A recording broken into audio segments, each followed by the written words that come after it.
Bismillahirrahmanirrahim. Assalamualaikum warahmatullahi wabarakatuh. Hamdan wa syukran lillah, amma ba'd. 4 golongan yang dirindukan surga. Salah satu tempat penuh kenikmatan yang kekal dan sempurna dan tidak ada di dalamnya kekurangan apapun adalah surga. Tempat itu disediakan oleh Allah Subhanahu wa Ta'ala bagi mereka yang mentaati perintahnya dan tidak mengingkari kebenaran yang dibawa oleh Rasulnya. Surga juga merupakan tempat bagi orang-orang yang dikaruniai nikmat oleh Allah dari kalangan para nabi, siddiqin, syuhada, dan orang-orang yang beriman dan beramal soleh. Setiap orang pasti rindu dengan surga dan ingin masuk ke dalamnya, siapapun orangnya, dimanapun ia tinggal, apalagi bagi orang yang beriman dan beramal soleh. Namun kali ini surga juga bukan hanya bisa dirindukan, tetapi justru sebaliknya, surga sendiri malah yang merindukannya. Dalam sebuah hadis diriwayatkan dari Ibnu Abbas radhiyallahu anhu, Nabi Muhammad SAW bersabda, "Al-jannatu mushtaqatun ila arba'ati nafarin, talil Qur'an wa hafizul lisan wa mut'imul ji'an wa sha'imina bi syahri Ramadan." Artinya, surga itu merindukan 4 golongan manusia, yaitu orang yang gemar membaca Al-Quran, orang yang memelihara lisan dari ucapan keji dan mungkar, orang yang memberi makan kepada orang yang kelaparan, dan orang-orang yang berpuasa di bulan Ramadan. Hadis riwayat Abu Dawud dan Tirmizi. Berdasarkan hadis di atas, ternyata ada 4 golongan yang dirindukan oleh surga adalah: pertama, orang yang gemar membaca Al-Quran, talil Quran. Hampir setiap waktu dan kesempatan, lisannya senantiasa digunakan untuk membaca kalam Allah. Selain dirindukan oleh surga, orang yang rajin membaca Al-Quran akan memperoleh ketenangan dalam hatinya. Sebagaimana firman Allah Subhanahu wa Ta'ala dalam surat Ar-Ra'd ayat 28, yaitu orang-orang yang beriman dan hati mereka menjadi tentram dengan mengingat Allah. Ingatlah, hanya dengan mengingat Allah hati akan menjadi tenang. Dengan membaca kalam Allah, sejatinya kita senantiasa mengingat Allah yang Maha Pengasih dan Maha Penyayang. Perhatikanlah, di zaman sekarang atau zaman now, banyak orang-orang yang mencari ketenangan di luar dengan mengunjungi tempat-tempat mewah dengan dalih agar hatinya lebih tenang. Walaupun harus mengeluarkan banyak uang, alih-alih hati tenang justru masih bersedih karena itu bukan solusi terbaik. Padahal kalau kita ingin maknai lebih dalam, Al-Quran adalah obat hati bagi manusia agar hidup bahagia di dunia dan akhirat. Hal ini terdapat dalam surat Al-Isra 82. Allah Subhanahu wa Ta'ala berfirman, "Dan kami turunkan Al-Quran, suatu yang menjadi obat penawar dan rahmat bagi orang-orang yang beriman." Kedua, orang yang selalu menjaga lisannya dari berkata kotor, mencaci maki, dan menghujat. Wa hafizil lisan. Saat ini ada sebagian orang yang sering menghina, mencaci maki, dan menyebarkan ujaran kebencian, tidak peduli apa yang telah diucapkannya asalkan tujuannya tercapai. Imam Ghazali dalam kitab Ihya Ulumuddin mengungkapkan 14 macam bahaya lisan. Salah satunya adalah perkataan yang tidak bermanfaat yang dapat membuat hati kasar. Oleh karena itu, orang yang dapat menjaga lisannya dengan baik termasuk orang yang beriman dan dirindukan surga.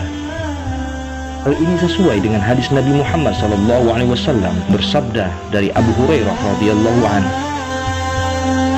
"Barang siapa yang beriman kepada Allah dan hari akhir, hendaklah dia berkata yang baik atau diam. Barang siapa yang beriman kepada Allah dan hari akhir, hendaklah dia menghormati tetangganya. Dan barang siapa yang beriman kepada Allah dan hari akhir, maka hendaklah dia memuliakan tamunya." Hadis riwayat Bukhari dan Muslim. Ketiga, orang yang memberi makan kepada orang yang kelaparan. Wa mut'imul ji'an. Saat ini banyak orang yang membutuhkan bantuan, apalagi dalam kondisi mewabahnya pandemi Corona COVID-19. Banyak saudara kita yang terkena dampaknya. Sudah seharusnya kita saling membantu mereka yang saat ini dalam kesusahan. Ingatlah, memberi makan termasuk amal sosial yang mulia. Allah Subhanahu wa Ta'ala akan membalas kebaikan yang kita lakukan. Rasulullah SAW bersabda, Siapapun mukmin memberi makan mukmin yang kelaparan, pada hari kiamat nanti Allah akan memberinya makanan dari buah-buahan surga.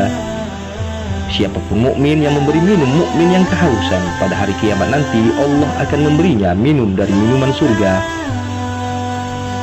Siapapun mukmin yang memberikan pakaian mukmin lainnya supaya tidak telanjang, pada hari kiamat nanti Allah akan memberinya pakaian dari perhiasan surga. Hadis riwayat Tirmizi. Keempat, orang yang berpuasa di bulan Ramadan, washaimina fi syahri Ramadan.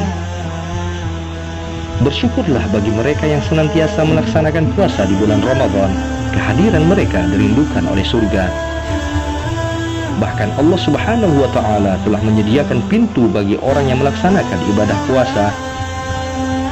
Dalam sebuah hadis dari Sahal radhiyallahu an, Rasulullah sallallahu alaihi wasallam bersabda, dalam surga ada pintu-pintu yang disebut dengan Ar-Rayyan, yang pada hari kiamat tidak akan ada orang yang masuk ke surga melewati pintu itu kecuali orang-orang yang berpuasa.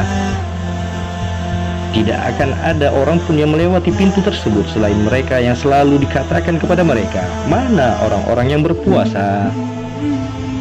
Maka orang-orang yang berpuasa berdiri menghadap. Tidak akan ada seseorang pun yang masuk melewati pintu tersebut selain mereka. Apabila mereka semua telah masuk semuanya, maka pintu itu ditutup dan tidak akan ada seseorang pun yang masuk melalui pintu tersebut. Hadis riwayat Bukhari. Subhanallah, begitu indahnya Allah Subhanahu wa ta'ala telah memberikan balasan kepada orang yang berpuasa di bulan Ramadan. Sungguh merugi orang yang masih diberikan kesempatan, kesehatan dan bertemu dengan bulan Ramadan namun tidak dimanfaatkan untuk berpuasa. Dengan demikian, marilah di bulan suci Ramadan yang penuh berkah ini kita dapat maksimalkan dengan kebaikan. Mulai dari membaca Al-Quran, memberikan makan kepada orang yang lapar, menjaga lisan dari perkataan yang kotor, hingga melaksanakan ibadah puasa. Teriring salam dan doa, semoga Allah Subhanahu wa ta'ala selalu memberikan rahmat dan hidayahnya kepada kita semua, agar kita senantiasa dekat dalam lindungannya dan termasuk orang yang dirindukan surga. Amin ya Rabbal Alamin. Semoga bermanfaat sahabat. Wallahul muwaffiq ila aqwamit thariq. Wassalamualaikum warahmatullahi wabarakatuh.